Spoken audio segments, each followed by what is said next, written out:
On va rejoindre Héloïse. Je rappelle, ce matin, elle est en direct de Warville, dans l'Eure-et-Loire, où on a la chance de découvrir, évidemment, grâce à votre invité qui a ouvert spécialement pour 9h50 le matin ses portes, la fabrication de carcasses d'abat-jour. Alors c'est vrai que dit comme ça ne paraît pas très glamour, alors qu'en fait, finalement, ce sont des très belles pièces. Eh bien oui, regardez, je vais vous montrer tout simplement ce qu'on peut faire d'assez fabuleux. Regardez, là c'est vraiment du travail manuel pur et dur. Pascal il est en train de regarder un petit peu ce qui se passe. Mais regardez, on est parti d'un dessin finalement. Le dessin est ici. Et ça c'est le dessin du client. Ouais. Ensuite nous... Ça va devenir quoi? Ça, ce sera une lampe? Ça va être une lampe tout à fait, sur laquelle il y aura effectivement l'ampoule qui va être en dessous. Ça c'est les bauges du client.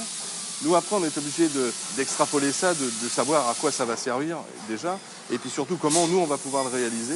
Donc à ce moment-là, j'ai un de mes collaborateurs qui fait, je dirais, notre dessin, nous, d'exécution, et après, on passe directement au montage, là, ce que vous êtes en train de voir, c'est-à-dire qu'on va monter la pièce, on va essayer de l'ajuster le mieux possible pour qu'elle ressemble et que ça donne l'envie au client de l'acheter, tout simplement, parce que c'est sa pièce.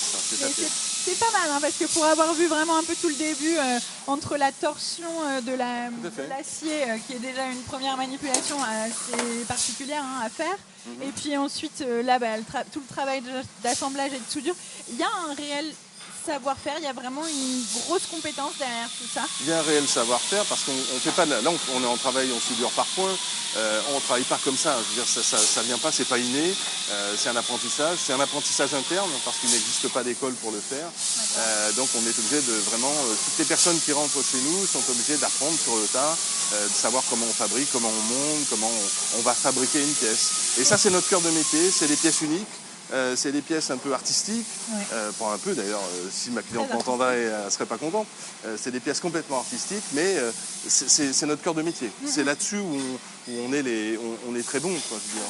Voilà, donc ça c'est pas bon. Il faut que je l'enlève. Allez, j'ai rien dit. Là on a effectivement la suite, donc on est toujours sur de l'assemblage. Je voulais qu'on avance un petit peu aussi parce qu'après il y a ce qu'on appelle les systèmes, donc c'est là où finalement on va mettre l'ampoule, etc. Finalement, donc ça c'est aussi une autre partie, c'est aussi un autre travail, on va dire manuel, semi-manuel, parce que vous essayez quand même d'automatiser un petit peu. Voilà, parce que là on est sur des petites séries, on ne peut pas lancer parce qu'on a une machine pour faire des systèmes, donc on est obligé de le faire manuellement, et donc là on est en train de préparer avec la bonne rentrée du système pour que ça s'adapte parfaitement à la pièce. En fait, quand on voit, je dirais, la structure terminée, on a l'impression que c'est tout simple, mais finalement... Non, c'est très compliqué. C'est hyper compliqué. Très compliqué. Très compliqué. Sur quoi il ne faut pas se rater, justement? Surtout, il n'y a rien où... On ne peut rien laisser au hasard, tout est compliqué. Que ça soit la forme, par exemple, un ovale comme ça, c'est très compliqué à faire. C'est pas une forme simple, même si mathématiquement c'est une forme simple. Pour nous, c'est très compliqué parce que c'est un étirement de cercle. C'est un cercle dont on va calculer le diamètre, on va calculer la circonférence et qu'on va étirer avec des galets. Est-ce que le fait que ce soit de l'acier, ça rend les choses plus compliquées? L'acier, c'est facile à travailler ou pas? Non, l'acier, c'est pas facile à travailler parce que l'acier, ce que je disais tout à l'heure, c'est une matière qui bouge, qui vit. Suivant la densité en carbone que vous avez, et on n'a pas la même densité sur tout le fil d'acier, on a plus ou moins de résistance. Donc c'est très compliqué à travailler. Donc on voit que là il y a vraiment une grosse partie manuelle, il y a d'autres étapes, ensuite après il y a vraiment tout un travail de contrôle, ensuite il y a un travail de peinture, mais on va en parler évidemment après. Il y a quand même des choses qui se font en machine. On va mettre la machine. Alors, il y a quand même des choses qui se font à l'aide de machines. Ah tout à fait. Là on en voit, alors elles sont pas en état de... Elles sont pas en train de fonctionner. Il va l'amorcer, bon super, comme ça on va voir un petit peu à quoi ça ressemble. Vous allez voir. Mais les machines elles servent à quoi si finalement on fait que de la petite série Ben non, on ne fait pas que de la petite série, on fait aussi des séries normales, mais ça sert à effectivement gagner du temps, parce que ce que vous avez ici, ça paraît très simple, la machine à coupe, à soude, etc.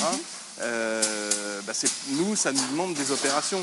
Il faut qu'on parte, et je ne sais pas si vous l'avez vu, mais de bobines ou de couronnes de fil qui sont intraitables, je dirais, en l'état. Et il faut après qu'on redresse le fil, on coupe le fil à la bonne distance, on prenne les rondelles, on soude les rondelles, on tord les rondelles. Bon, la machine, elle le fait plus vite, quoi.